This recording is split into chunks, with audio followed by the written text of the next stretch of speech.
Protéger son entreprise, donc avec Jérôme Cesbron, président de NCE et notaire à Grenoble. Bonjour. Bonjour Guillaume. Et avec Géraldine Pommery, directrice du département entreprise à Unofi Patrimoine. Unofi, je rappelle, c'est l'union notariale financière qui accompagne les notaires dans leur activité de gestion de patrimoine privé ou professionnel auprès des clients. Bonjour Géraldine. Bonjour Guillaume. Alors Jérôme, j'ai commencé avec vous. Quand on crée une société, il se pose la question fondatrice du statut. Alors, en quoi la contribution, la rédaction de ces statuts, finalement, contribue à la protection de l'entrepreneur? Alors, effectivement, dès lors qu'on décide de passer sous un régime de société, le premier acte, ça va être la rédaction des statuts. Alors, on va mettre de côté l'hypothèse de l'associé individuel, où l'enjeu, évidemment, sera moindre, mais dès lors qu'on a au moins 2 associés, eh bien, les statuts, ça va devenir la loi, ça devient la règle qui va réglementer les rapports et la vie de la société. Trois exemples, si vous voulez, pour illustrer en quoi cette rédaction est importante. Tout d'abord, l'objet social. L'objet social, il va servir notamment à définir les pouvoirs des mandataires sociaux, gérants de SARL ou présidents de SAS, pour engager la société vis-à-vis des tiers. Donc, on comprend qu'un objet qui serait mal rédigé, qui serait trop large, va augmenter artificiellement les pouvoirs du mandataire social et va diminuer le contrôle que pourraient avoir les autres associés.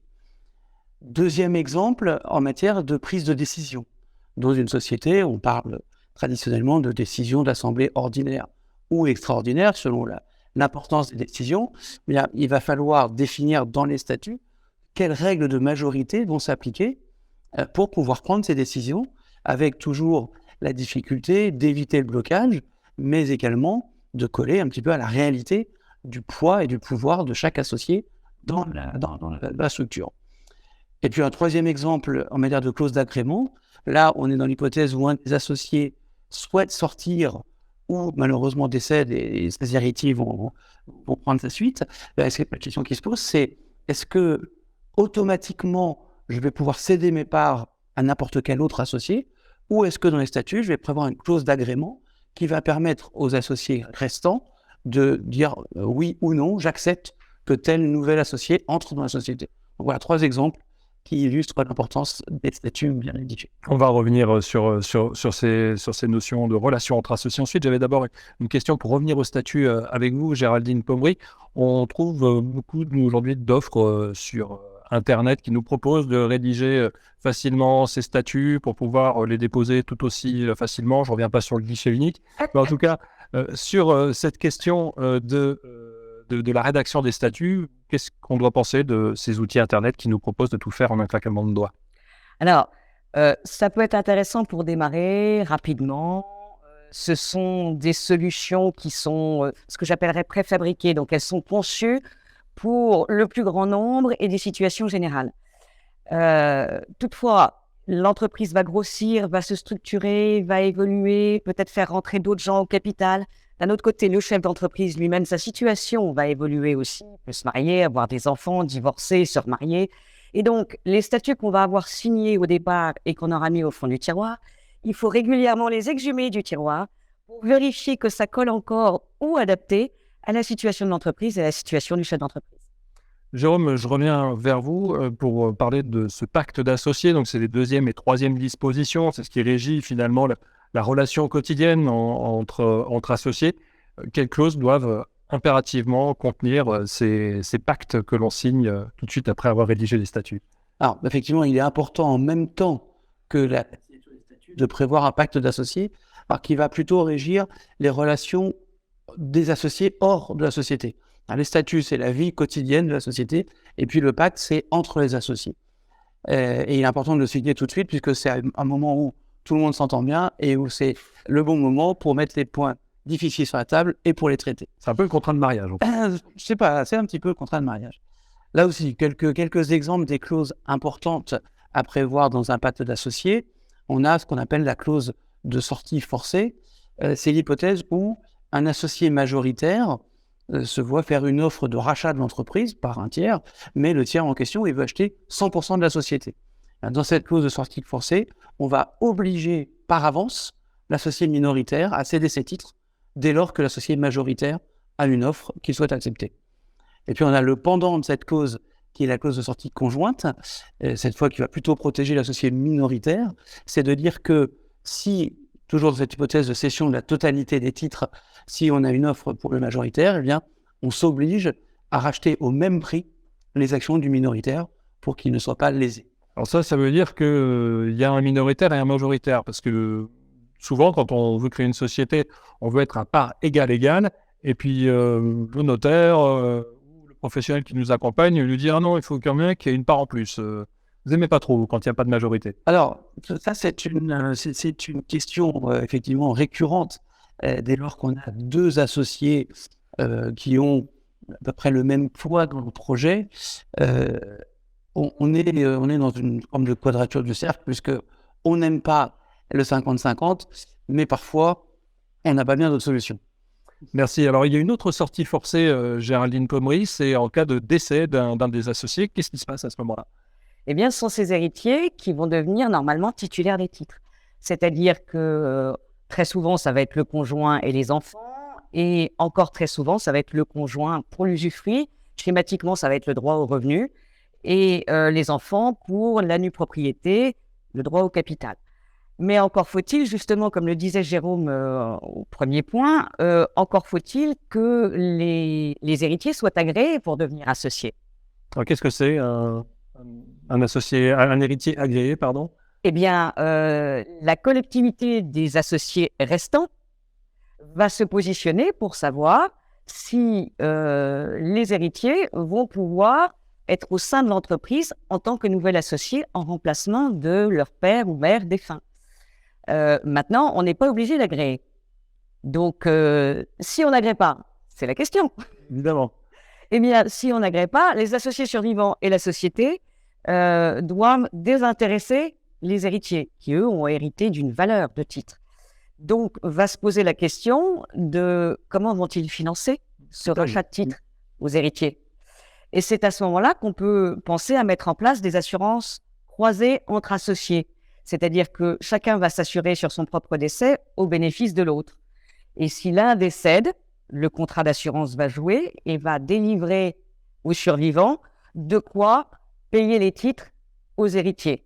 Alors là, nous recommandons de faire une clause bénéficiaire par testament avec le notaire qui pourra de ce fait vérifier que le capital versé à l'associé survivant servira bien à désintéresser les associés, ce que la compagnie d'assurance ne pourra pas faire. On ne pourra pas le vérifier. Non. Alors, schématiquement, comment ça se passe pour que la société, elle, puisse continuer de vivre et continuer son activité quand il y a un décès d'un des associés? Alors, là, on rentre à la fois dans le thème des mandats ou le thème de l'assurance somme clé.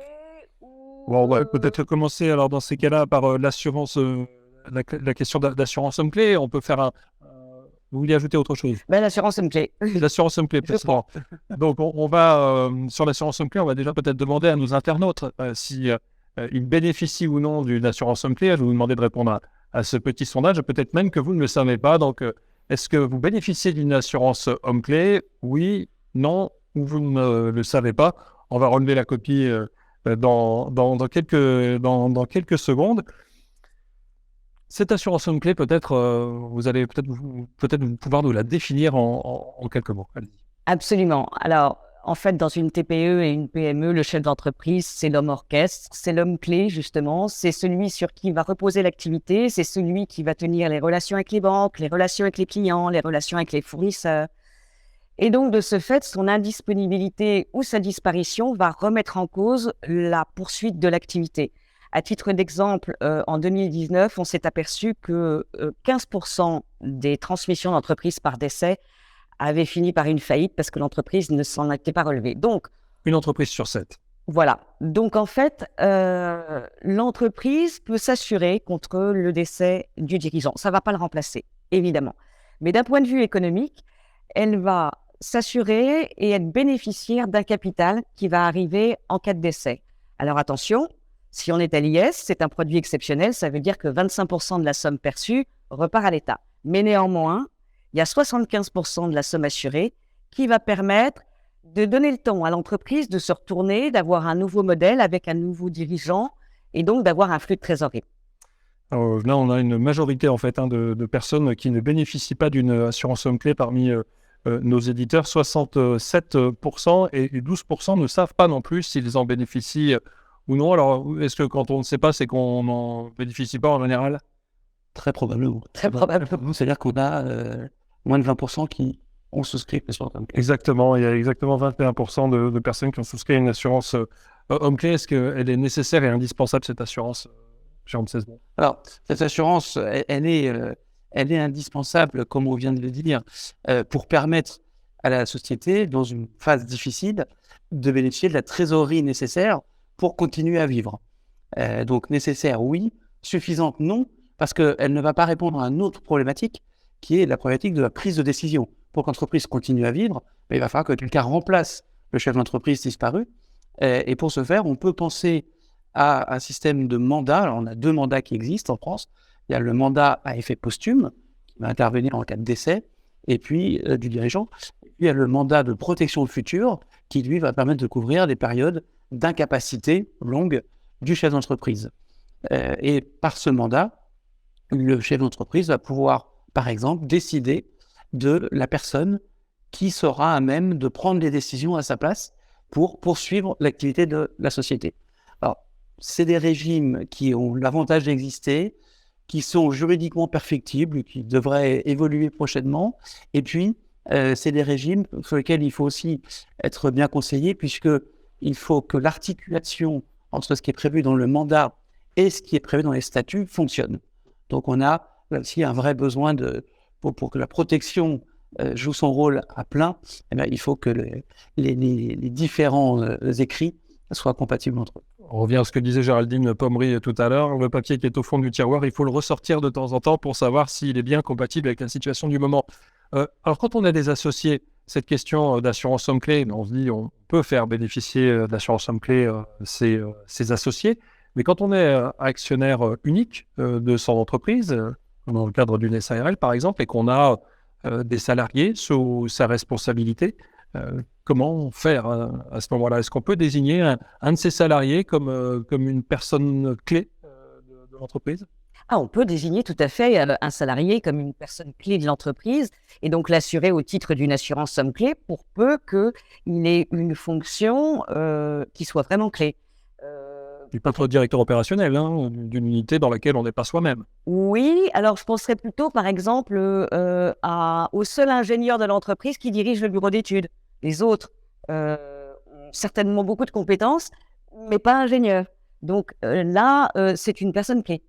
Voilà. Très bien. Donc on peut en faire bénéficier un tiers, et pas forcément une personne qui est intéressée au capital de l'entreprise. Je vous propose de nous poser à présent vos questions sur la tablette. Il y en a déjà quelques-unes qui nous sont arrivées, notamment une question qui nous a été posée par plusieurs personnes lors de la première table ronde. On l'a concentrée donc en une seule, que mettre en place à l'approche de la retraite pour protéger la pérennité de la société des risques, menaces liés à la retraite arrivant pour ma société, nous dit cette personne.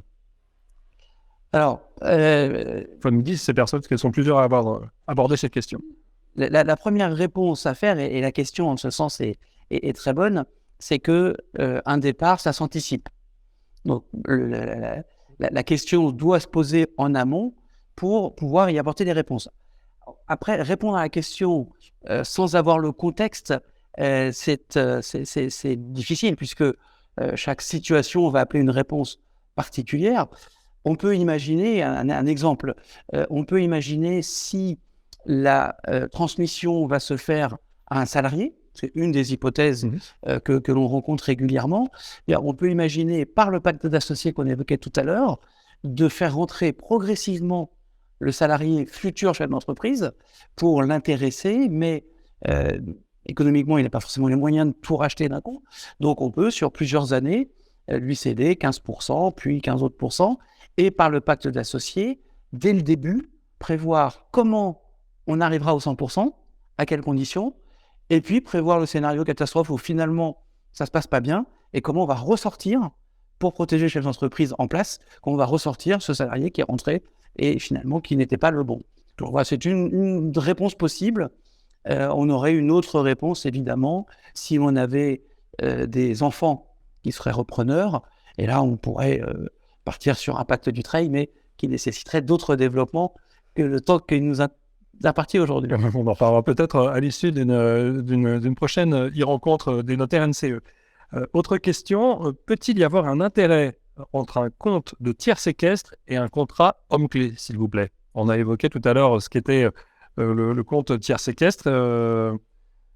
Alors, je n'aurais pas lié le tiers séquestre à l'homme clé, mais plutôt à l'assurance croisée entre associés, c'est-à-dire que c'est le contrat par lequel chacun s'assure au bénéfice de l'autre associé pour que l'associé survivant puisse désintéresser les héritiers. Et le but du jeu est effectivement qu'ils ne partent pas aux Bahamas avec le capital. Donc, Sauf si l'activité professionnelle est aux Bahamas. en effet, mais là, oui, mais là, vous rentrez dans une petite case. Donc à ce moment-là, il est intéressant de nommer le notaire tiers séquestre des capitaux pour que justement celui-ci soit à même de vérifier que le capital assuré serve bien à désintéresser les héritiers de l'associé décédé. J'y suis arrivé. Félicitations. Alors, on nous pose aussi la question, le pacte d'associés apparaît-il dans les statuts d'une société ou s'agit-il d'un autre acte? Non, ce sont deux actes indépendants. L'un des avantages du pacte, c'est justement qu'il est secret, discret, qu'il n'est pas publié, il peut ne concerner qu'une partie des associés. Donc c'est vraiment un acte à part et bien plus indépendant. Une autre des différences qui est un peu la conséquence de cet état, c'est que les sanctions ne sont pas les mêmes. Une sanction pour le non-respect de statut, ça va être la nullité de la disposition de l'acte pris en contravention avec les statuts, alors que le non-respect d'un pacte d'associés va se traduire en dommages et intérêts. On nous pose enfin une dernière question. Le bénéficiaire ou la bénéficiaire d'une assurance homme-clé ou femme-clé peut-il être la société elle-même? Alors, ça doit être la société elle-même. Parce que l'idée, c'est d'aider la société à passer le cap de la disparition ou de l'indisponibilité du chef d'entreprise. Donc, en fait, c'est la société qui souscrit le contrat. L'assuré, c'est l'homme clé. Et le bénéficiaire, c'est bien la société. Et c'est ce qui rend d'ailleurs les primes d'assurance déductibles du résultat. Donc, mais le bénéficiaire, ce n'est pas un associé, une personne physique ou un salarié. Le bénéficiaire, c'est la société elle-même. D'accord, donc c'est qu'on désigne quelqu'un qui est à même de continuer à la faire grandir. L'homme clé, c'est la réponse économique à la disparition et donc le cash dont on a besoin pour se retourner et trouver une solution. Donc c'est au bénéfice de la société pour qu'elle puisse continuer à payer ses fournisseurs, ses salariés, les échéances bancaires, etc. Donc la question était bonne, finalement c'est excellente. C'est une excellente, c'est bien une assurance femme clé puisque c'est la société qui en est bénéficiaire. Donc effectivement il y a un petit abus de langage de la part des assureurs. Merci à tous les deux. Merci Géraldine Pommery, directrice du département entreprise à l'Unofi Patrimoine. Merci à vous. Et merci à vous Jérôme Cesbron. Alors les questions qu'on a abordées ce matin sont complexes. Les réponses, on a compris qu'elles étaient aussi plurielles. Il y avait finalement autant de cas que de sociétés, sans doute rien de voir, rendez-vous chez son notaire.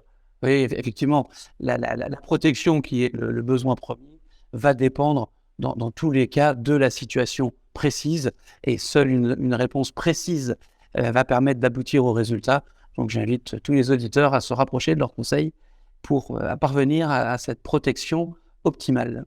Merci Jérôme Cesbron, président de NCE et notaire agronome. Merci à vous d'avoir suivi également ces 4e e-rencontres NCE, le réseau des notaires conseils d'entreprise. Merci également à Virginie Dejoie et Éloi Foucoire pour la préparation de ces rencontres ainsi qu'aux équipes techniques de GoSparks. L'ensemble des échanges seront bientôt mis en ligne sur le site du réseau NCE. Ils vous seront également envoyés pour un replay. S'il y a des questions auxquelles nous n'avons pu répondre dans le temps qui nous était imparti, elles seront également les apporteront une réponse qui leur seront apportées dans les heures qui viennent.